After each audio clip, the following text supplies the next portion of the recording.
నమస్తే అంకుల్. నమస్తే అమ్మా. ఎంతసేపు అయింది అంకుల్ వచ్చి? ఇప్పుడేనమ్మా. ఏమిటి ఎక్కడికో వెళ్ళొస్తున్నట్టున్నావు? ఆఫీస్ నుంచి వస్తున్నాను అంకుల్. ఆఫీస్కా? ఏ ఆఫీస్కో?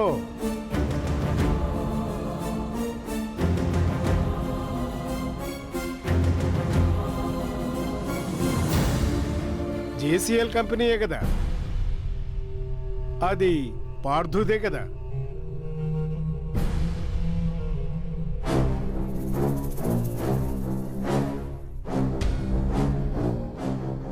అమ్మా, అంకుల్ కి కాఫీ ఇచ్చావా? అయ్యో మర్చిపోయానమ్మీ. ఏంటమ్మా నువ్వు ఇప్పటిదాకా నువ్వు అంకుల్ కి కాఫీ ఇవ్వలేదా? ముందు వెళ్ళి తీసుకురా. అలాగేనమ్మీ. సార్, దాని మనసులో ఏముందో తెలుసుకోమన్నాను. నేనేమీ బలవంత పెట్టను దాన్ని, మీరే కనుక్కోండి. ఇంత జరిగినా అక్కడికి వస్తానంటుందో లేదో మీరే తెలుసుకోండి. ఏమ్మా, నేనెందుకు వచ్చానో నీకు అర్థమైందనుకుంటాను. అయింది అంకుల్. మరి నీ అభిప్రాయం ఏంటి? నేను శిల్పిని కాదు అంకుల్.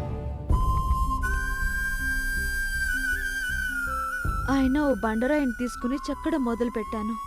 ఒక మనిషి బొమ్మగానో దేవుడు బొమ్మగానో మారకపోతుందా అని ఆశపడ్డాను. చివరికి అదొక రాక్షసుడు బొమ్మగా మారిపోయింది.